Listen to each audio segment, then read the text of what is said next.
the Chancellor, Philip Hammond.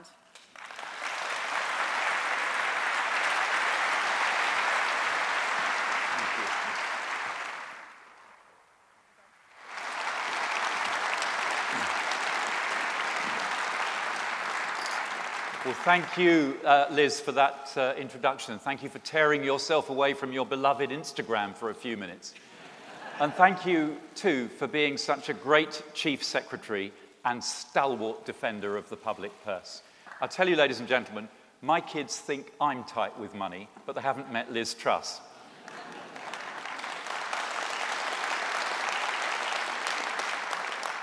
And in a world obsessed with stories of division and rift in Whitehall, I want to hold up my fantastic Treasury team as an example of how we can and do work together, supporting each other.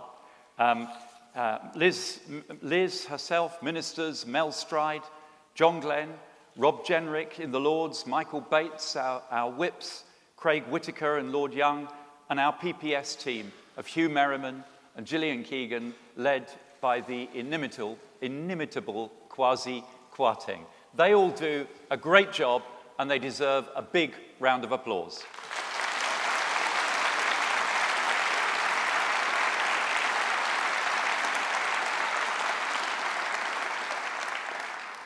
For me, it's an honour and a privilege, once again, to be addressing this conference as Chancellor in a Conservative government, and to be doing so in Birmingham, a city which has played a pivotal role in the economic history of our country and in the development of the modern Conservative Party. The birthplace of the steam engine, a city which launched an entire new age and went on to become the workshop of the world, paving the way for the prosperity of the Victorian era, and which today is reinventing itself yet again as the heart of the Midlands engine, under a great Conservative Mayor, Andy Street.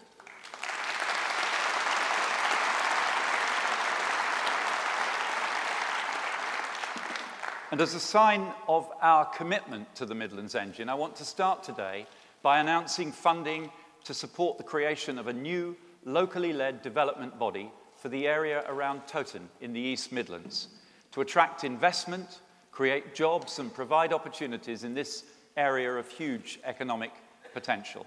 Conference, my birthday present to the Prime Minister is a policy which has the wholehearted support of both Anna Soubry and Andrew Bridgen.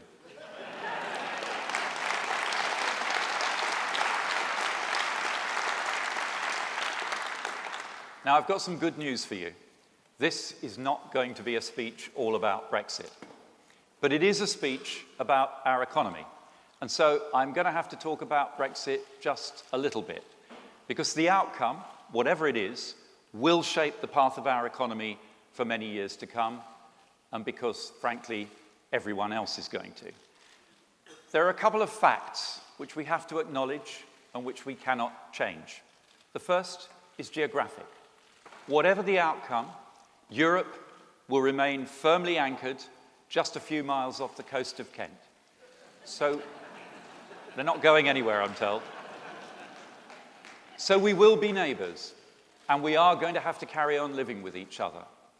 Come what may, I predict we are going to go on drinking their wine and lying on their beaches, or if you're the Prime Minister, perhaps walking in their mountains, and they are going to carry on speaking our language, or at least many of us will hope they do. The second fact is economic. Europe remains by far our biggest market. And after 45 years of membership, Britain's economy has shaped itself around that fact. Complex supply chains crisscross our borders. Over 11,000 trucks each day pass through the port of Dover and the Channel Tunnel alone, carrying tens of thousands of tons of food, components, and finished products in both directions, with no more delay or bureaucracy than they would crossing the border from England into Wales. And our businesses and the workers whose jobs depend on them need that friction-free access to continue. And that is why I share the Prime Minister's determination to get the Chequers plan agreed. A plan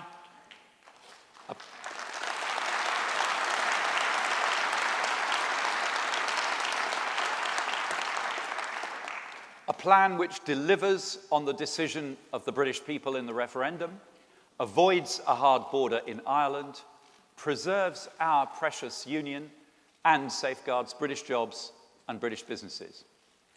Now, Mr. Tusk says it won't work. But that's what people said about the light bulb in 1878. And our job now is to prove him wrong.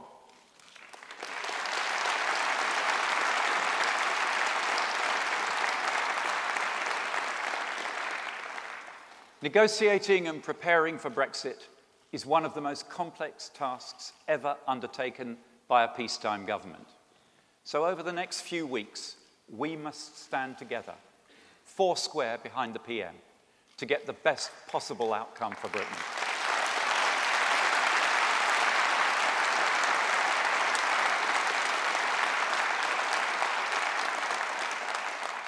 While at the same time taking the precaution of preparing for the possibility of no deal. And I want you to be in no doubt that I will maintain enough fiscal firepower in my locker to support our economy if that happens. But I'm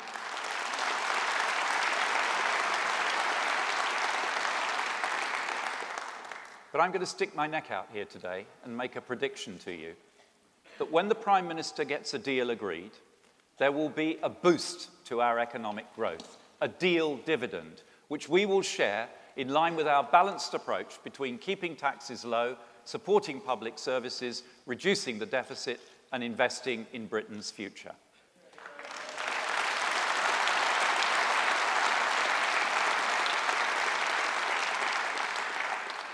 But there is another reason why we must stand together, and I want to make a plea to you, Conference, not as Chancellor, but as an ordinary member of the Conservative Party. Because we all have views about how to deliver Brexit. They're all sincerely held, and not, if we're totally honest, 100% aligned. Like everybody in this room, I love my country. All of us are patriots. All of us are on the same side when it comes to our national interest, the side that stands up for Britain and works to get the best outcome for our country.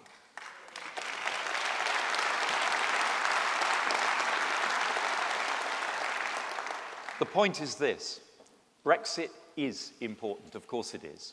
And let me be clear, it is going to happen because that is what the country voted for. But when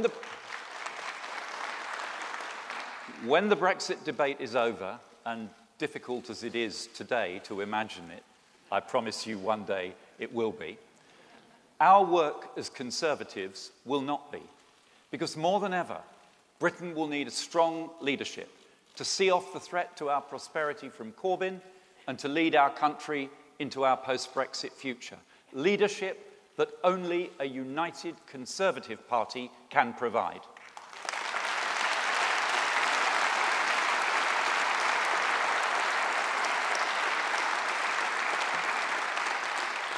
And it's that future, Britain's future, that I want to talk to you about today.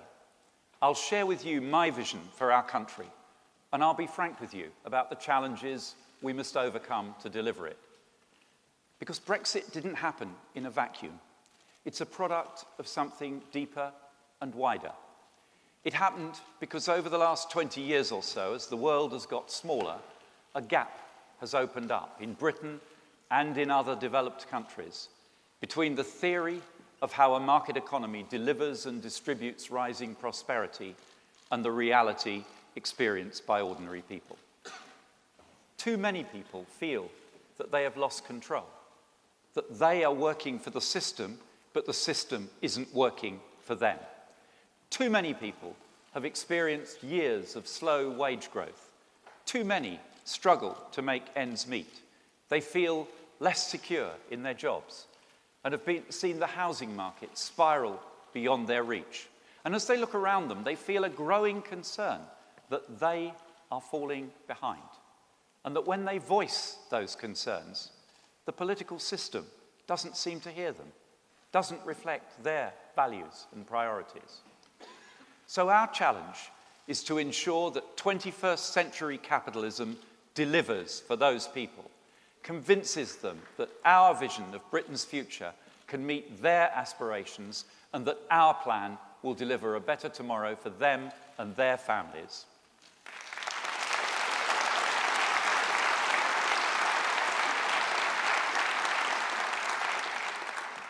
But the world is changing. So it isn't just about what people have experienced over the last 20 years, but about their hopes and their fears for the future. Technological change is transforming not only our economy, but our society and our politics at a rate that none of us in this hall have seen in our lifetimes. And in response, we as a party have to dare to change too, not by abandoning our enduring values and principles, but by applying them to the challenges of the future. And when the history books of this period come to be written, I can promise you that it will be this technological transformation and how we manage it, not Brexit, that will define the future of our country and our party.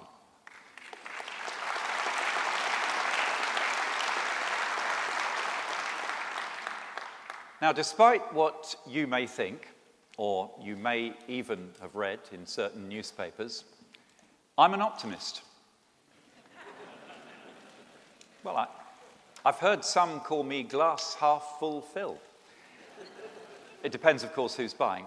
But I'm an enthusiast for the change that is coming and for the benefits it will bring to our society. And I'm committed to preparing Britain for it.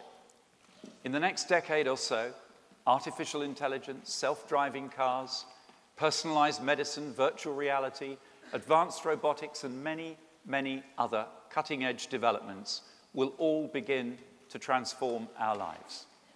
A future where cars don't pollute and we've all but eliminated traffic accidents.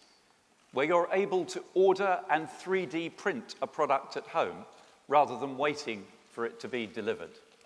Where cancer is tamed, so that fewer of us have to go through the heartache of losing a loved one to this cruel disease.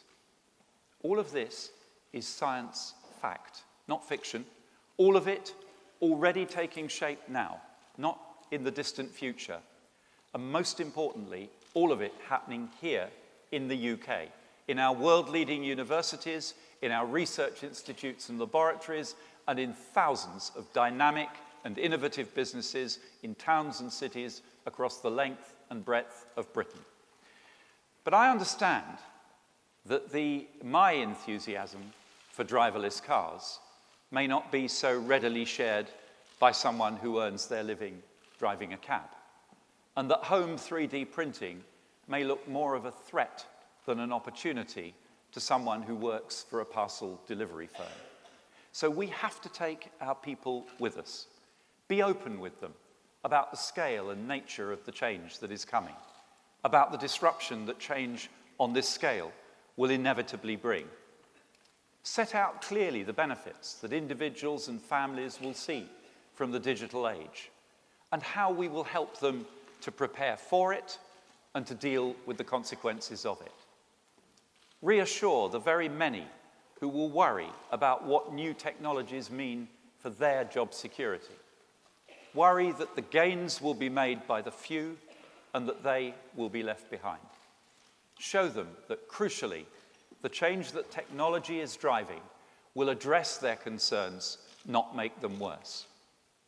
And we will do this by harnessing the power of the market economy, taking a model which has evolved continuously down the ages so that the capitalism of the 21st century looks nothing remotely like that of the 19th, and adapting it once again to address the challenges and speak to the values of a new generation.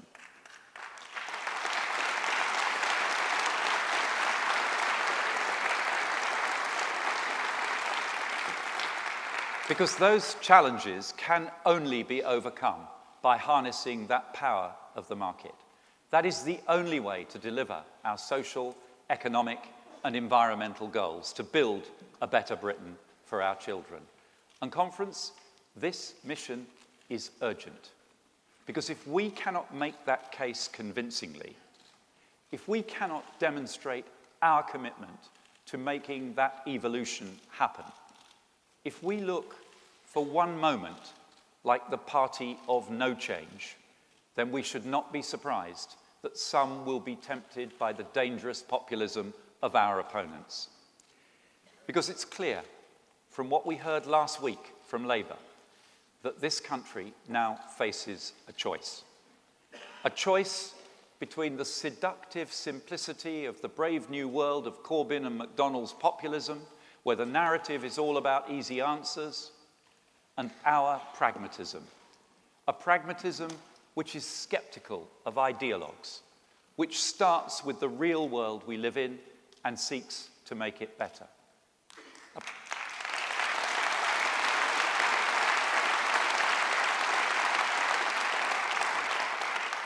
A pragmatism that recognises that there are no shortcuts and no free lunches on the road to a better Britain, that no wealth is created without work, no gain without sacrifice, no reward without effort. Because let's be clear, the rules of the game have changed. For goodness sake, we've got a shadow Chancellor of the Exchequer whose declared aim in life is fomenting the overthrow of capitalism. Now, Liz, that really is a disgrace.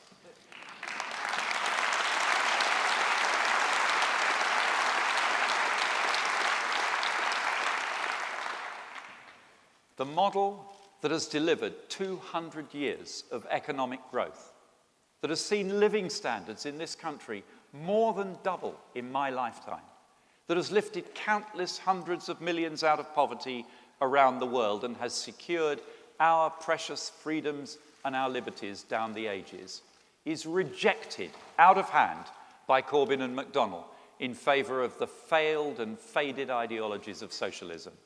Not because they believe they would enhance economic growth, but because they don't care about economic growth, because they are more interested in redistributing wealth than in creating more of it, because they value political ideology above real-world solutions for real people.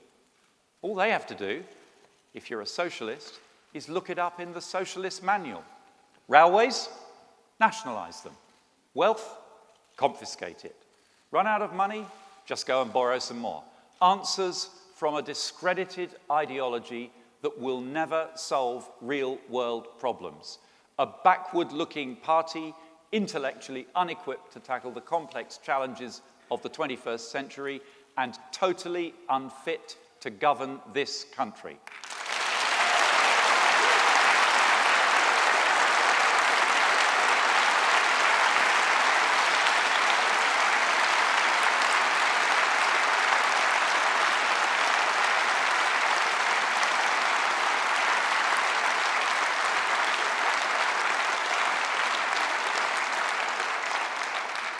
Conference, Jeremy Corbyn boasts that Labour are a government in waiting. Well, I say let's keep him waiting this year, next year, and every year.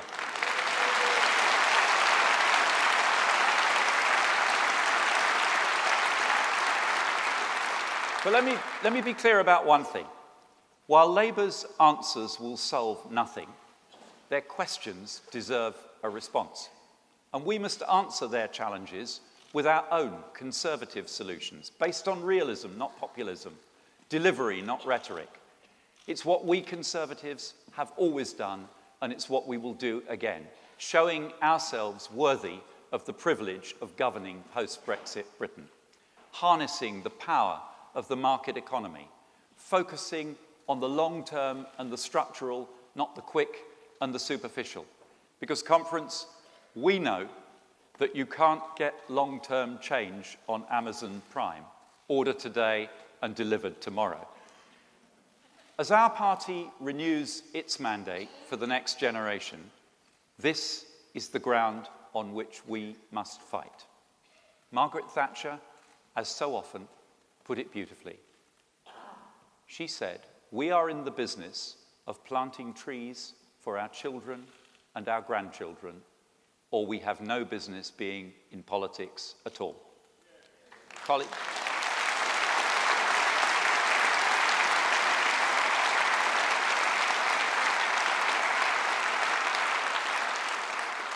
Colleagues, we will not outbid Corbyn with short-term gimmicks that cause long-term damage. We will not outspend him with reckless borrowing. We will not promise the illusory utopia that he offers, because as those who have tried it have shown time and time again, it is based on a lie and it always ends in tears. But no one should mistake our belief in evolution over revolution for a lack of passion or commitment to change, to a paucity of values or ideals. Because throughout history, conservative governments from Peel to Disraeli to Thatcher have delivered momentous change, drawing on our values that have stood the test of time. The importance of family and community, the strength of our nation, united by history, culture, and identity, standing strong as a force for good in the world.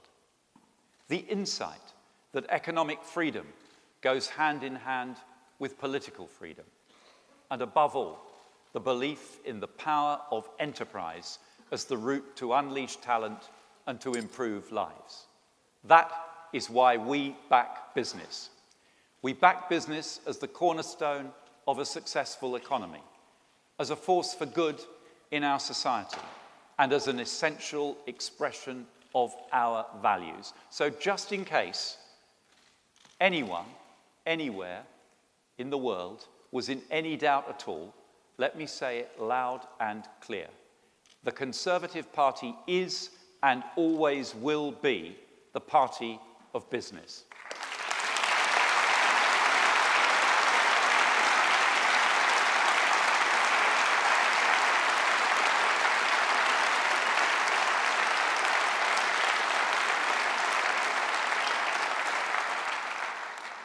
That means we listen to business, and we have listened, and we've heard the concerns about how the apprenticeship levy is working.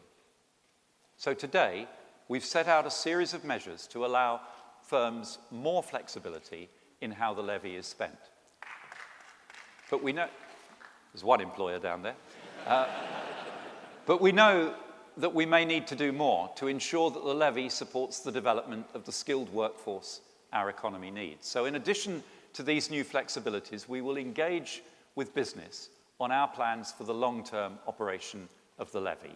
Government working hand in hand with employers to ensure that every young person can fulfill their potential and achieve their dreams. And working alongside Be the Business, we will provide £30 million of support for a business-led initiative to get big companies to mentor small companies, so that they can develop their management and leadership skills to make the most of their potential, strengthening the backbone of our economy from the ground up. And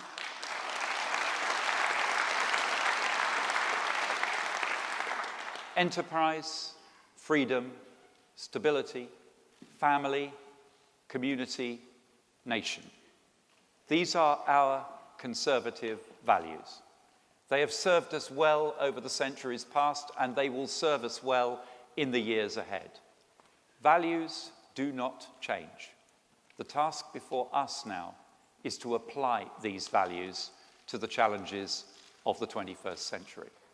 And we've made a start. 10 years on from the financial crisis, Conservative leadership has delivered Britain a stronger, more resilient economy. We've rebuilt our financial system, forcing the banks to operate with greater responsibility, protecting savers, insisting that our financial markets must serve our country and not the other way round. We've got Labour's deficit, which reached almost 10% of GDP, down to less than 2%. And this year,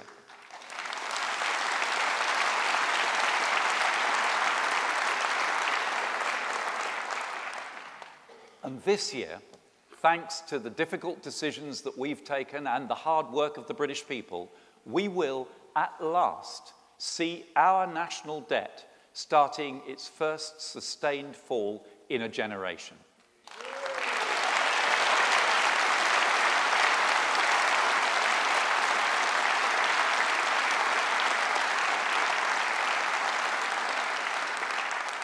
We've delivered 8 years of economic growth since 2010, creating over 3 million more jobs and taking unemployment to a 43-year low.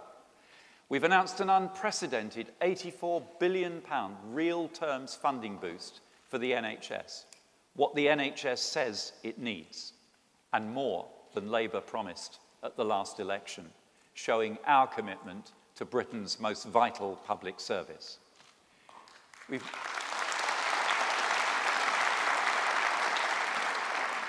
We've maintained Britain as the world's 5th largest economy and London as the world's financial capital. We've delivered tax cuts for 31 million people, and our national living wage has lifted the wages of the lowest paid in our society by £2,000 a year since 2016.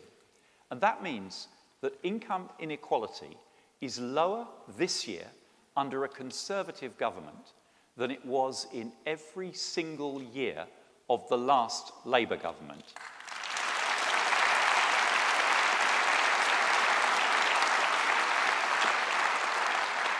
That's a remarkable record of achievement, and we should be justifiably proud of it.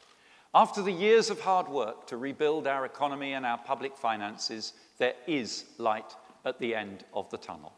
But our pride in achievement does not lead us to complacency. We must now apply this same approach to renew the mandate for the market economy in the 21st century, and with it, the mandate of the modern Conservative Party to govern.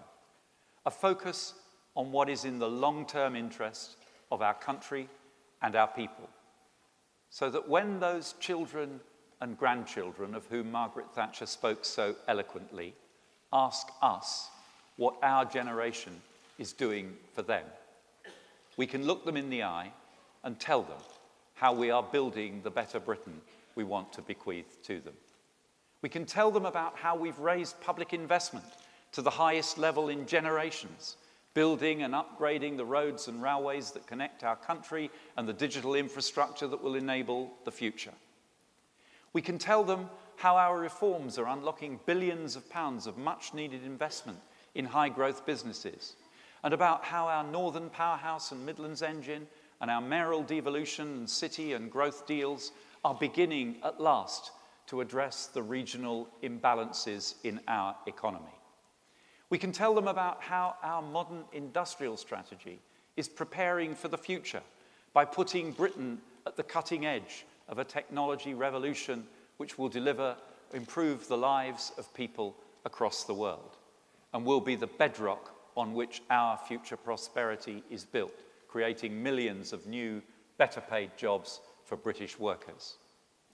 We can tell them how we are building more homes than any government since the 1980s and are on course to reach 300,000 additional homes a year, about the support that Help to Buy and stamp duty abolition have already delivered to hundreds of thousands of home buyers, all key steps on the road to restoring the Conservative dream of home ownership for millions of young people the length and breadth of our country.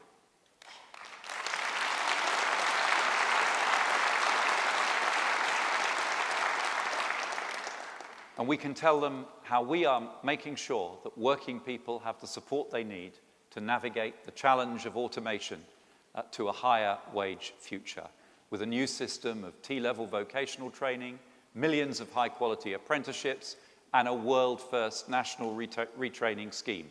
And today, I can announce £100 million government funding as an initial contribution to delivering this scheme in partnership with the CBI and the TUC.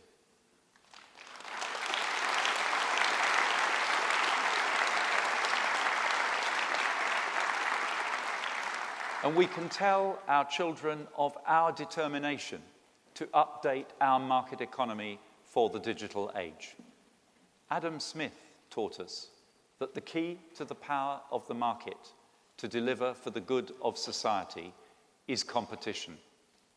And just as in the late 19th century America, concerns about the near monopoly of Standard Oil and the railroad cartels led to the introduction of the world's first anti-monopolies legislation, so today, the expansion of the global tech giants and digital platforms, while of course bringing huge benefits to consumers, raises new questions about whether too much power is being concentrated in too few global technology businesses.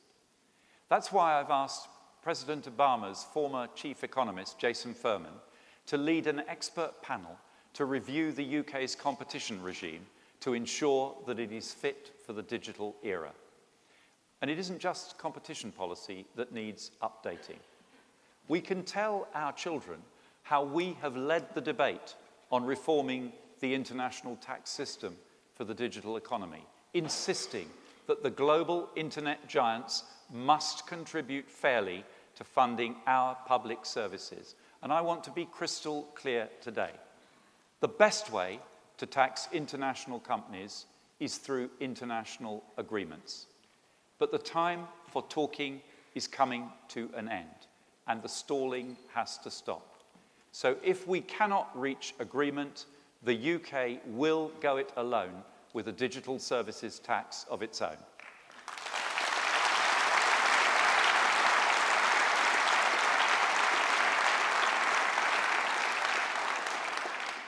Conference, I have set out my argument for the renewal of our economic creed to secure for Britain the benefit of the market economy for the years to come, to ensure it can respond to the concerns and meet the aspirations of the next generation, because Corbyn's plan offers no future for Britain, and it is our duty to provide a better answer, to make the case for the long term over the short term, for the substantial over the superficial, for evolution over revolution.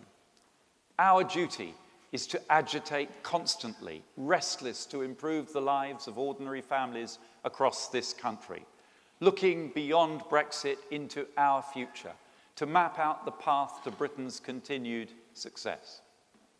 Conference, I have 3 children, and I want for your children and grandchildren what I want for mine. For them to live in a country that is built on secure foundations, with its best days still to come, and ready to capitalize on the untold promise of the century that lies before us. So we need to have the courage now to regenerate capitalism once again, to pass on something worthwhile to the next generation. That is what being a Conservative is all about.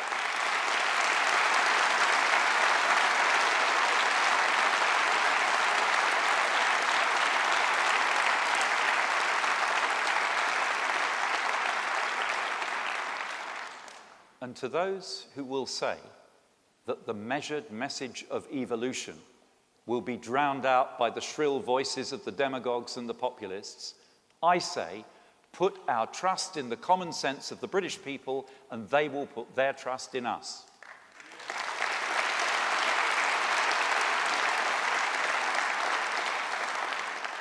And to those who will ask if the Conservative Party has the stomach for this fight, I say, Conference, I know this party, and I know that we do. I know we have the wisdom to put the differences of today behind us. I know we have the reserves and the energy to focus on the challenges still to come. I know that we have the resolve to fight for our children's future, for a sustainably better Britain, a Britain with a world-leading NHS, with first-class education and training, a welfare system that is focused on work, an environment that we will leave in a better state than we found it, streets that are safe, homes for the next generation, armed forces that are respected around the world, a Britain with an economy that creates opportunities for all, a beacon to the world, a land of entrepreneurs, of creators, of designers, doers, thinkers, makers, a civilized, tolerant, successful nation, respected and admired the world over. That is the Britain that I want to build, so that when our children ask us what we did with the privilege of our time in office, we can tell them, with our heads held high, we built a better Britain for you. Thank you. Thank you.